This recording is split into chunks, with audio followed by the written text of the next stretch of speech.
Assalamualaikum warahmatullahi wabarakatuh.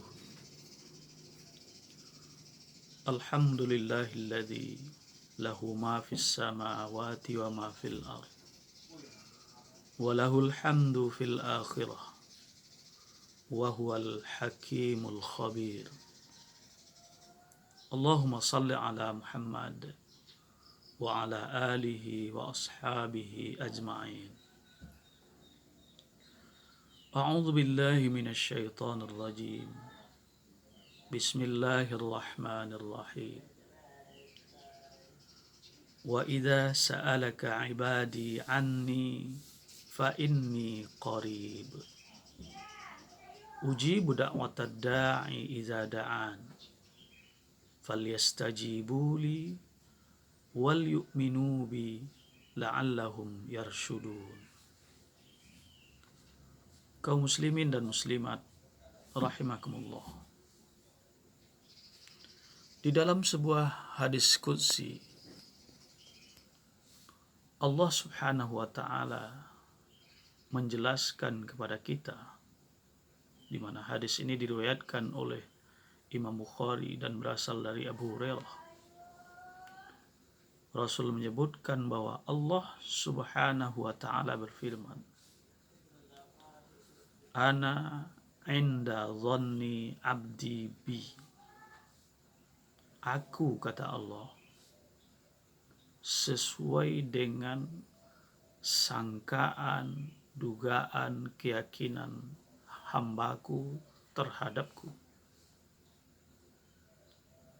Aku berbuat kepadanya, aku memperlakukannya sesuai dengan sangkaannya kepadaku, dugaannya, keyakinannya kepadaku. Kalau dia meyakini aku baik, aku akan berbuat baik kepadanya. Pokoknya sesuai dengan sangkaannya. Jadi di sini tentunya kita harus memperbaiki atau selalu bersangka baik kepada Allah. Tidak boleh menduga, apalagi berkeyakinan suatu ketika Allah itu benci sangat kepada kita, berusaha mencelakakan kita. Tidak boleh. Wa huwa arhamur rahimin, kata Allah sendiri. Allah itu, dia itu adalah yang penyayang kepadamu, jauh melebihi daripada yang penyayang apapun yang pernah kau kenal. Karena itu bersangka baik kepadanya. Yakini bahwa apa yang dia putuskan kepadamu itu adalah yang terbaik untukmu menurut Allah Subhanahu wa taala. Asa an takrahu syai'an wa huwa khairul lakum. Kata Allah, bisa jadi kamu tidak suka, kamu benci terhadap sesuatu padahal itu baik bagimu. Wa asa an tuhibbu syai'an wa huwa syarrul lakum. Bisa juga sesuatu itu kamu sangat suka, sangat senang, padahal itu karena kebodohanmu saja, karena sesungguhnya yang kamu sangat sukai dan senangi itu buruk bagimu. Karena itu biar Allah memperlakukan kita sebaik-baiknya, maka kita perbaiki sangkaan kita kepadanya. Sebab ana inda dhanni abdi bi. Ya sesuai sangkaan hambaku, keyakinan hambaku. Selanjutnya kata Allah, wa ana ma'ahu idza dzakaroni. Dan aku bersamanya apabila dia mengingatku. Jadi jika seorang hamba mengingat Allah, saya pasti menyertainya, bersamanya. Saya ingat juga dia. Wa in dzakarani fi nafsihi dzakartuhu fi nafsi. Jika dia mengingatku di dalam dirinya, di kesendirian, di tempat sunyi, tidak ada orang tahu, wa ana, apa namanya, zakartuhu fi nafsi, saya juga akan mengingatnya di dalam diriku. Allah yang maha berkuasa, yang kekuasaannya tiada batasnya, mengingat, memperhatikan, mempertimbangkan kita hambanya yang tiada berharga di hadapannya. Betapa mulianya kita dalam perlakuan seperti itu. Bahkan kata Allah dalam lanjutan hadis itu, wa in zakarani fi malain, jika dia mengingatku di keramaian, zakartuhu fi malain khairim minhum, aku akan mengingatnya di keramaian yang lebih baik daripada cara dia mengingatku, daripada kebaikan, kehebatan tempat dia mengingatku, orang-orang yang bersamanya dan lain sebagainya. Pokoknya lebih hebat. Malahan berikutnya lebih konkret lagi, Allah sebutkan di bagian berikutnya dari hadis qudsi ini, wa in taqarraba ilayya bisyibrin, dan jika hambaku itu mendekatkan diri kepadaku sejengkal, bisyibrin, sejengkal, dari telunjuk ujung ujung jempol sampai ujung kelingking ini ketika direnggangkan, sejengkal, pendek. Kata Allah, taqarrabtu ilaihi zira'an, saya pasti mendekatkan diri kepadanya, aku mendekatkan diri kepadanya sehasta, dari ujung siku sampai ujung jari tengah ini, lebih panjang. Dia sejengkal, saya sehasta. Wa in taqarraba ilayya zira'an taqarrabtu ilayhi ba'an, jika hambaku itu mendekatkan diri kepadaku sehasta,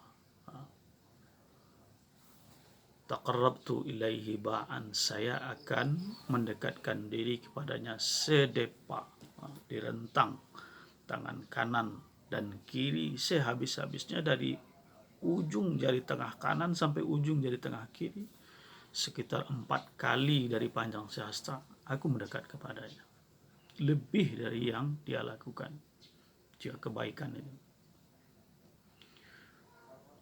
Bahkan di ujung di sini disebutkan wa in atani yamshi ataituhu harwalatan,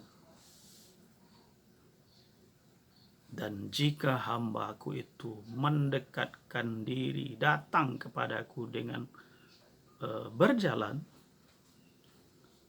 ataitu harwalatan, aku akan datang kepadanya dengan berlari, lebih cepat, lebih hebat, lebih jauh, lebih spektakuler dari yang dia lakukan kepadanya.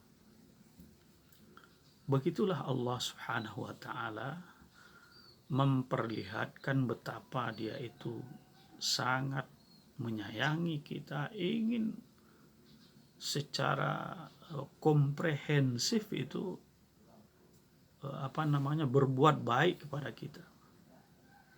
Namun kata Allah, itu tergantung kamu. Kamu mau ndak mendapatkan itu dari saya? Makanya di awal itu dikasih dikasih kesimpulan, ana inda dhonni abdi bi, maumu apa, aku akan ikuti itu. Karena memang sejak awal Allah itu sangat ingin berlaku sebaik-baiknya kepada hambanya. Dalam ayat 186 surat Al-Baqarah yang kita bacakan di awal tadi, wa idza sa'alaka ibadi anni fa inni qarib, hai Muhammad, kalau ada hamba-hambaku yang bertanya kepadamu tentang aku, Allah itu di mana, Allah itu gimana, kenapa belum datang juga pertolongan Allah dan lain sebagainya, jawab sama mereka itu, aku ini sangat dekat. Ujibu da'watad da'i idza da'an. Aku siap kabulkan permintaanmu, permohonanmu, apa yang kamu mau, jika benar-benar serius meminta kepadaku. Namun kata Allah, falyastajibuli, maka hendaklah mereka itu, para hambaku itu, patuh kepadaku, memperkenankan apa yang ku mau, wal yu'minu bi, dan beriman kepadaku, la'allahum yarshudun, mudah-mudahan mereka senantiasa berada dalam kebenaran, menjalani hidup sesuai dengan yang mereka maui, dengan kemauan terbaik mereka. Jadi Allah sudah sedemikian rupa menyediakan diri untuk, dalam tanda kutip, mendampingi kehidupan hambanya ini.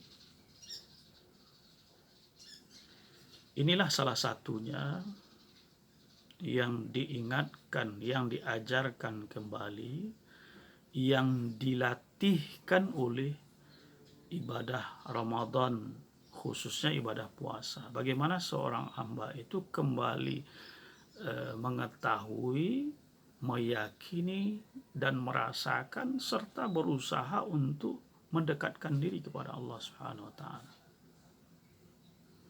Kita diberitahu dengan puasa, kita diyakinkan kembali, bahkan kita dilatihkan untuk itu, bagaimana mendekatkannya. Akhirnya betul-betul merasakan dekat, sampai pada satu kesimpulan bahwasanya kedekatan dengan Allah itu benar-benar memberikan berbagai macam kebaikan, sehingga sekalipun tidak makan setengah hari lebih, 12 jam lebih untuk kita misalnya, tidak makan, tidak minum sama sekali, yang itu rasa-rasanya mustahil, tidak mungkin jika tidak sedang berpuasa. Tapi karena sedang dekat kepada Allah Subhanahu wa taala, tidak ada masalah. Kita dapat melalui itu dengan sebaik-baiknya. Jadi kunci dari perlakuan Allah Subhanahu wa taala itu adalah gimana kita terhadapnya. Allah oke-oke saja. Malahan jika kita melakukan sesuatu yang rasanya kurang, belum cukup, Allah tambah. Dia sejengkal, aku sehasta. Dia sehasta, aku sedepa. Dia berjalan, aku berlari. Dia memberinya 10.000, aku sejuta. Dia berbuat baiknya sejam, aku 24 jam. Jadi begitu Allah Subhanahu wa taala terhadap kita. Untuk itu, mari kembali kita dalami, kita yakini, kita latihkan, kita praktekkan, kita rasakan, kita petik hasilnya. Ajaran taqarrub ilallah, mendekatkan diri kepada Allah melalui ibadah puasa ini, sehingga kita benar-benar mendapatkan perlakuan terbaik dari Allah Subhanahu wa taala, sebagaimana kita berupaya beribadah terbaik kepadanya. Semoga bermanfaat bagi kita semua, khususnya saya menyampaikan, dan atas hal-hal yang kurang berkenan mohon dimaafkan. Billahi taufiq wal hidayah. Assalamualaikum warahmatullahi wabarakatuh.